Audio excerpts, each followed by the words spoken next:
Olá, queridos, que Deus abençoe a todos de forma muito especial. Graças ao nosso bom Deus, mais uma oportunidade que Ele tem nos concedido. Eu quero falar com você hoje sobre Atos dos Apóstolos, capítulo 2, onde a Bíblia fala a respeito da descida do Espírito Santo. Isso é muito importante, nós estarmos atentos o que a Bíblia nos ensina e o privilégio de nós sermos participantes dessas bênçãos maravilhosas e grandiosas. Olha o que diz Atos capítulo 2, verso de número 1.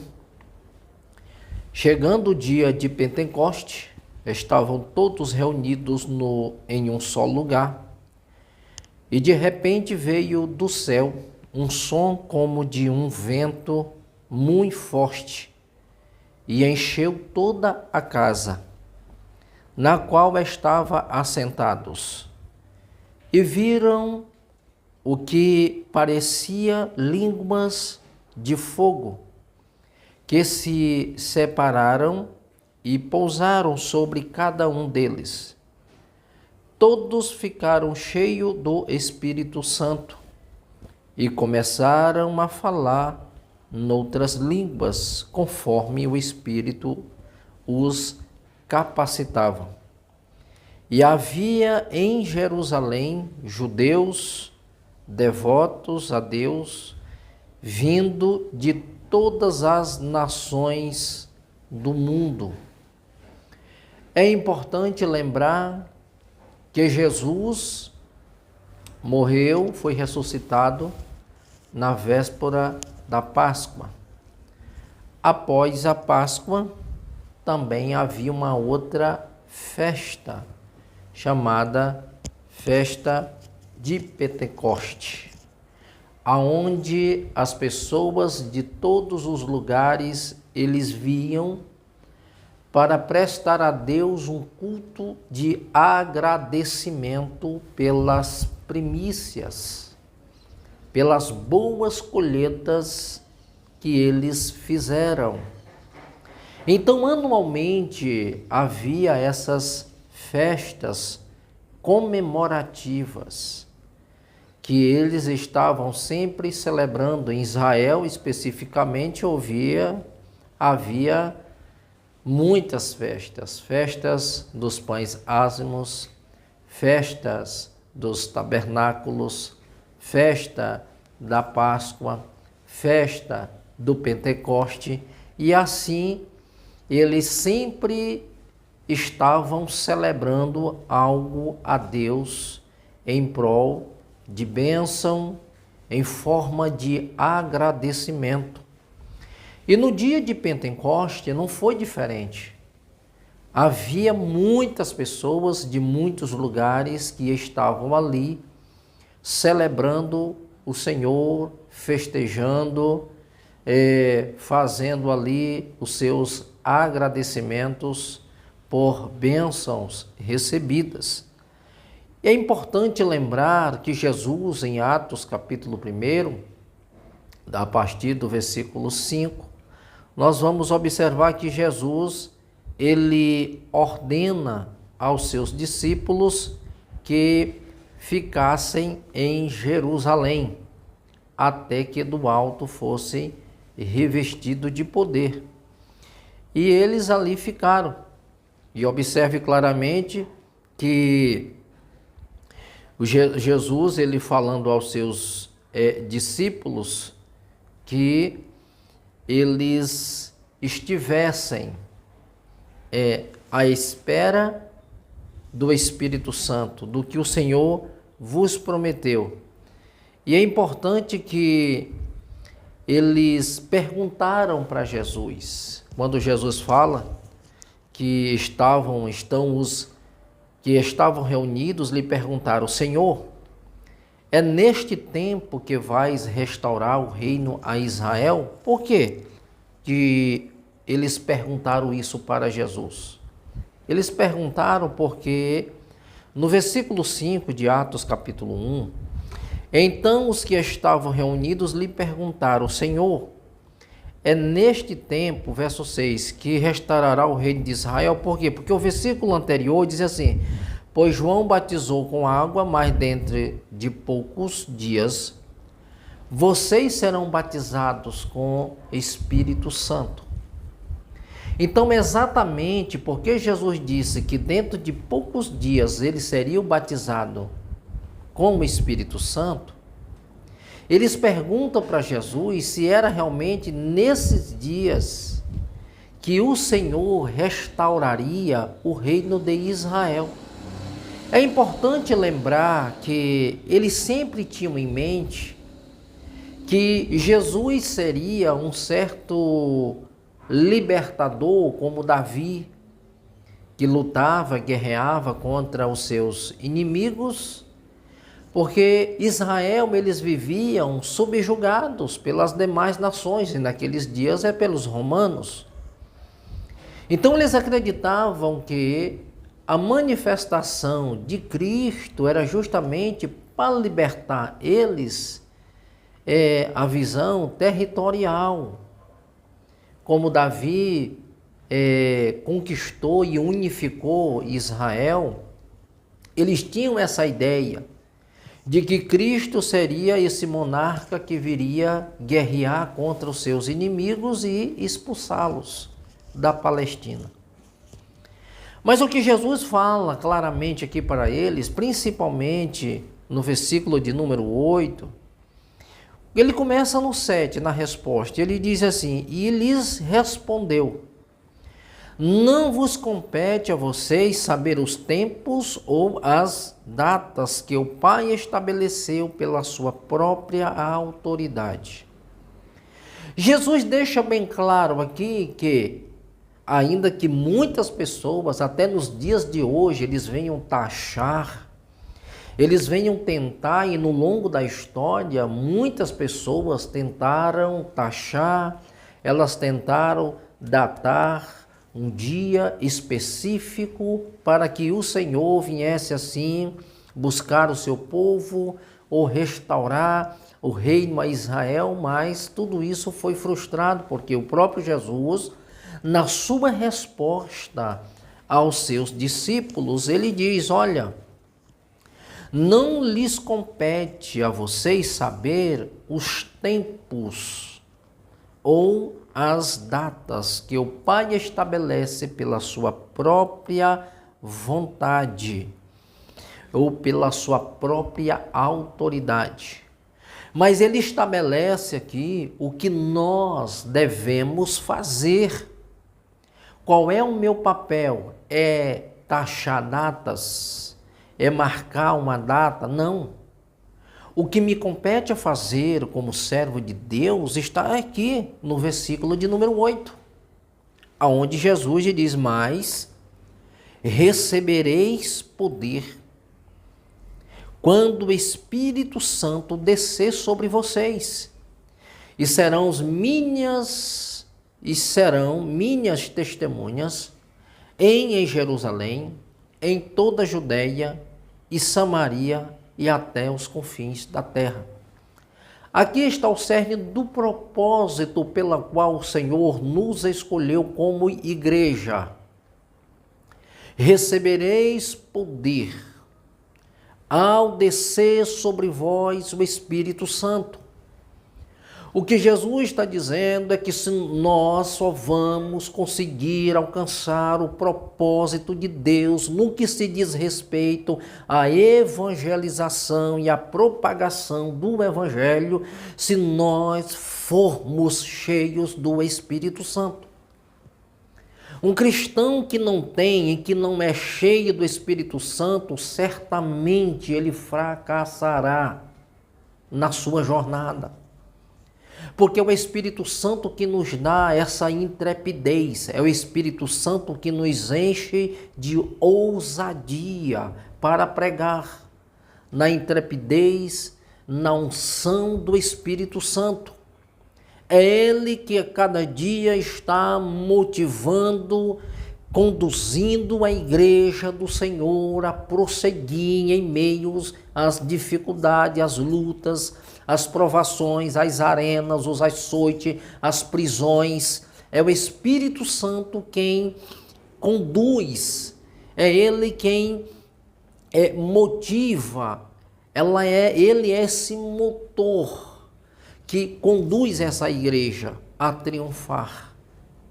É por isso que Jesus diz, olha, ficai em Jerusalém, até que do alto sejais revestido de poder. E aqui ele está especificamente falando, e recebereis poder ao descer sobre vós o Espírito Santo. E ser-me-eis minhas testemunhas. Claramente, testemunhas aqui é muito mais do que pregar uma mensagem.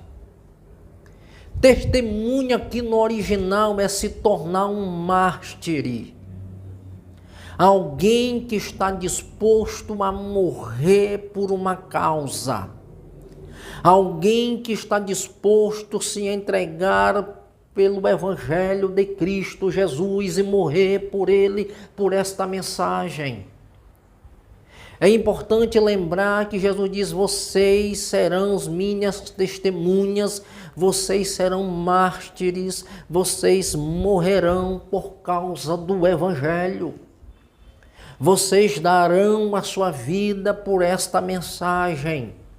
A mensagem da cruz para os que se perdem é loucura, mas para os que crê é poder de Deus para a salvação.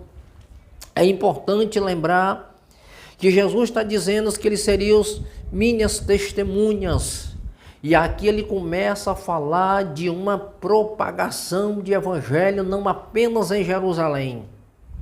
Jerusalém seria a base, o início de onde começaria esta evangelização, mas o propósito de Cristo é de lançá-los ao mundo. É por isso que ele diz, sereis minha testemunha tanto em Jerusalém, em toda a Judeia. Em toda a região da Judeia vocês pregarão. E Samaria, começa o evangelho, começa a sair das regiões da Judeia, da Palestina, e já começa a ultrapassar fronteiras.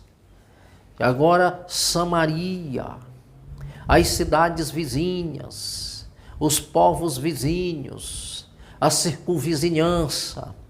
Agora ele diz até os confins da terra. Ele está dizendo que Jerusalém é o início, depois para Samaria, Judeia e até os confins da terra.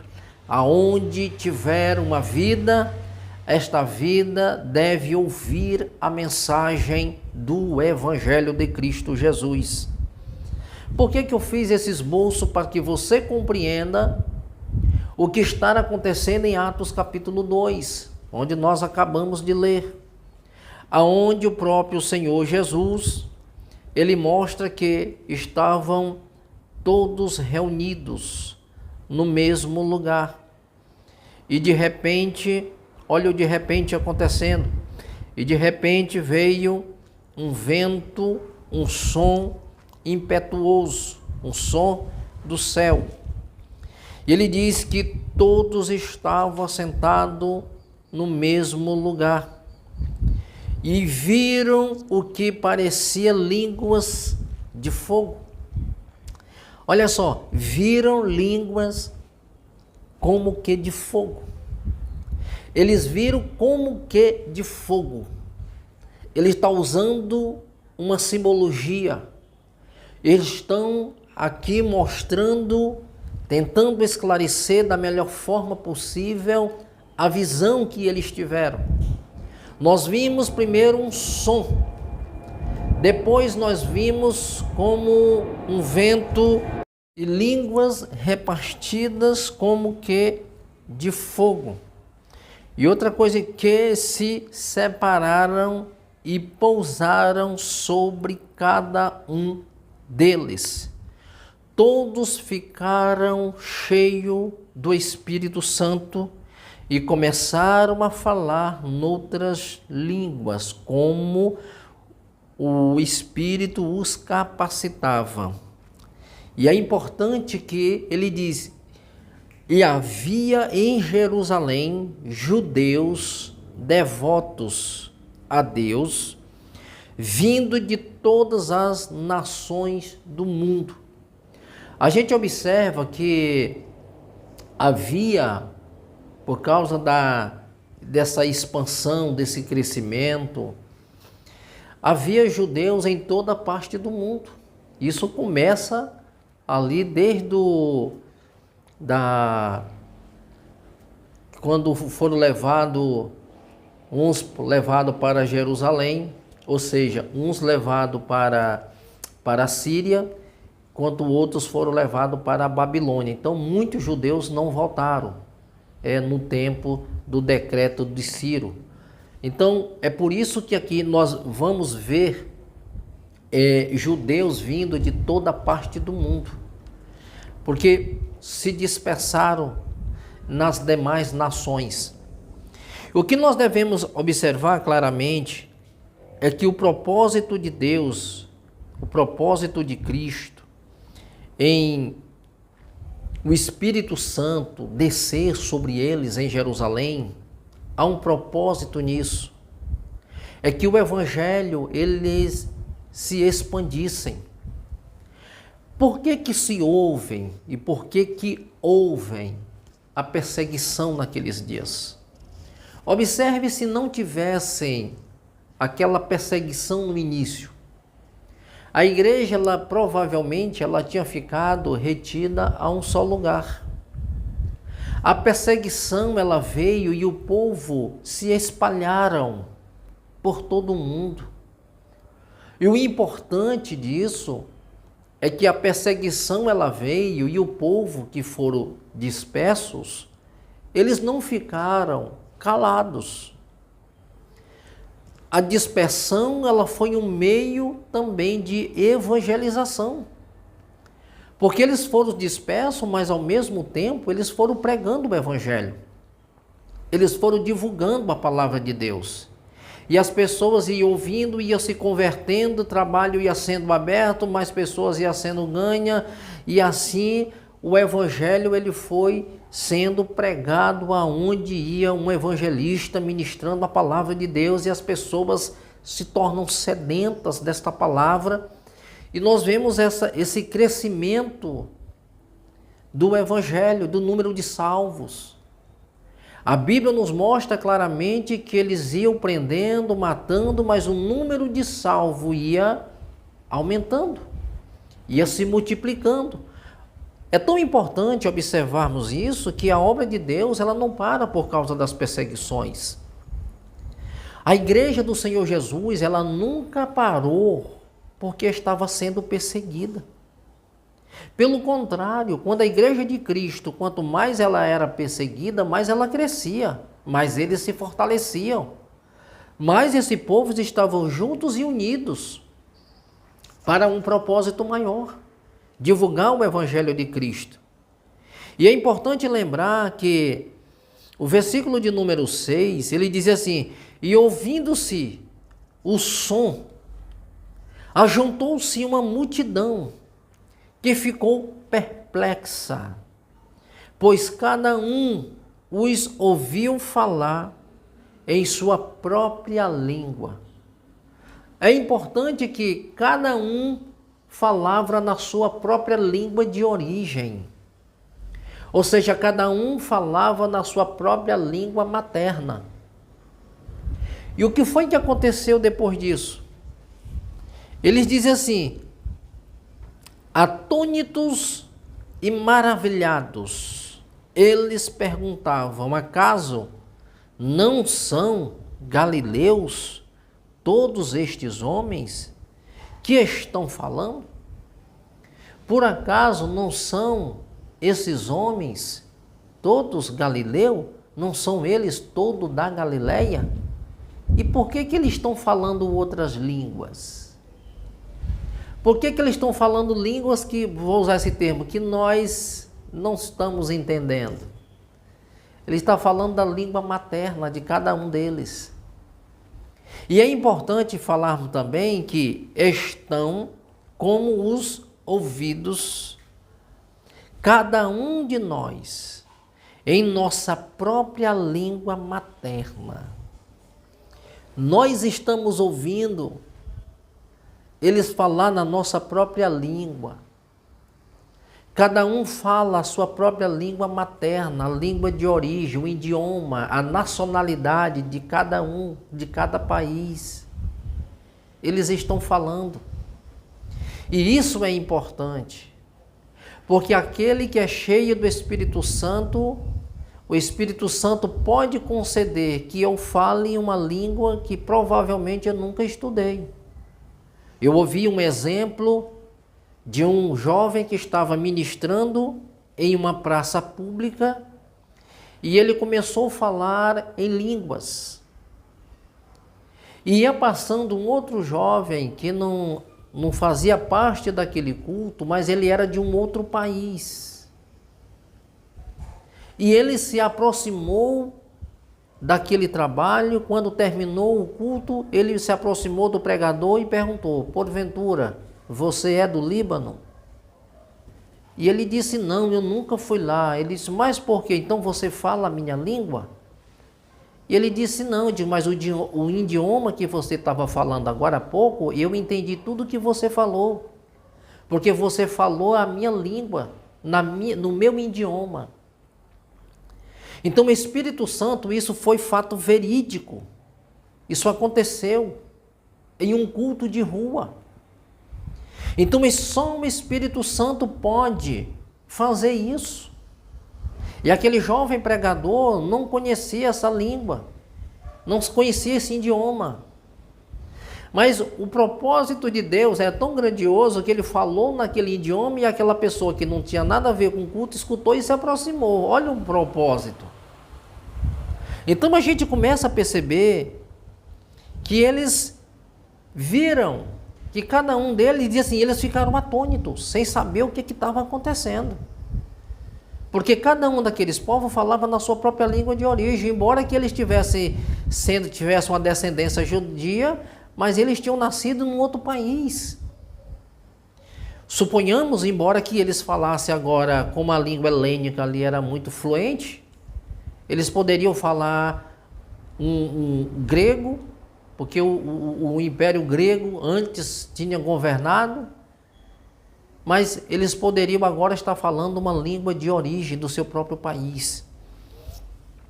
E ele diz assim: portanto, medos, alamitas, habitantes da Mesopotâmia, Judeia, Capadócia, do Ponto e da província da Ásia, Frígia, Panfília, Egito e das partes da Líbia, próxima a Cirene, visitantes vindos de Roma, olha só,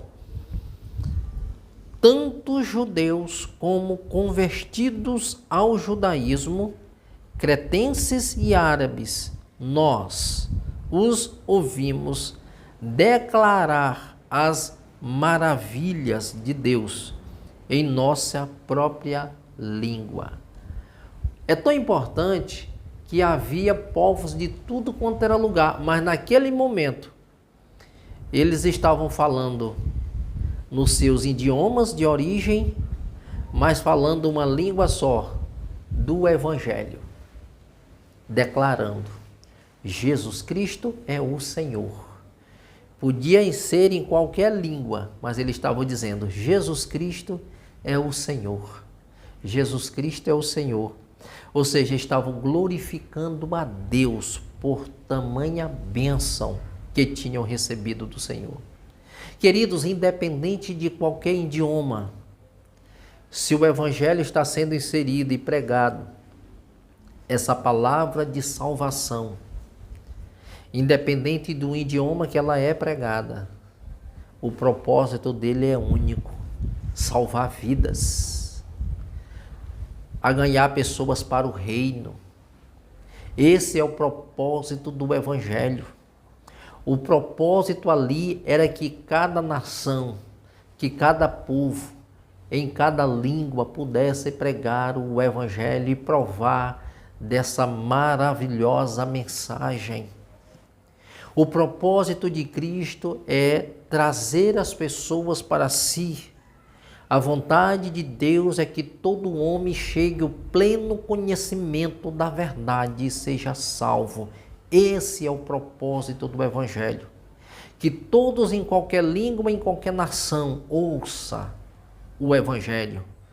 Ouve a palavra de Deus e seja salvo.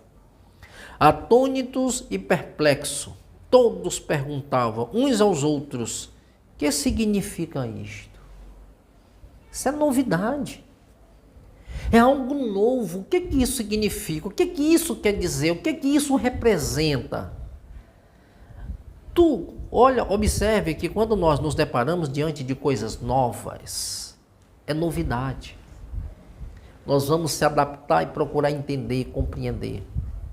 Então era novidade para eles. Quando eles perguntam o que sucede isso, qual é o propósito de tudo isso, o que está acontecendo, por que está acontecendo? É o reino de Deus que está sendo instalado no coração daqueles que crerem e que querem a Jesus Cristo. Alguns outros, todavia, zombavam e diziam: eles beberam vinho demais. Isso aqui é os incrédulos. É que pode descer o Espírito Santo, pode haver maravilhas, pode haver manifestação, mas o incrédulo sempre está na defensiva. Ele sempre está se opondo àquilo que Deus está fazendo. Por falta dele não crer, ele também não credibiliza. Então, se ele não credibiliza, ele tenta diminuir o impacto. Ele tenta perverter o caminho, ele tenta manipular, ele tenta sair pela tangente, querer levar as pessoas ao descrédito. Mas aqui tinha um pregador eloquente. Um pregador que não se deixou intimidar pelas negatividades, pelas palavras que viesse tentar minimizar o que estava acontecendo. Prodígios e maravilhas. É por isso que Pedro fala que estes homens não estão embriagados a esta hora. Isso aqui é uma promessa que foi feita pelo profeta Joel, que nos últimos dias o Senhor derramaria do seu Espírito sobre toda a carne. Vossos filhos e vossas filhas profetizarão, vossos jovens terão sonho, vossos velhos terão visões. Então é maravilhoso quando nós atentamos para a palavra de Deus e você fica acreditando nos acontecimentos. O que está acontecendo? Deus está manifestando o seu poder no meio do seu povo. Que Deus vos abençoe e vos dê graça de forma toda especial, em nome do Senhor Jesus Cristo.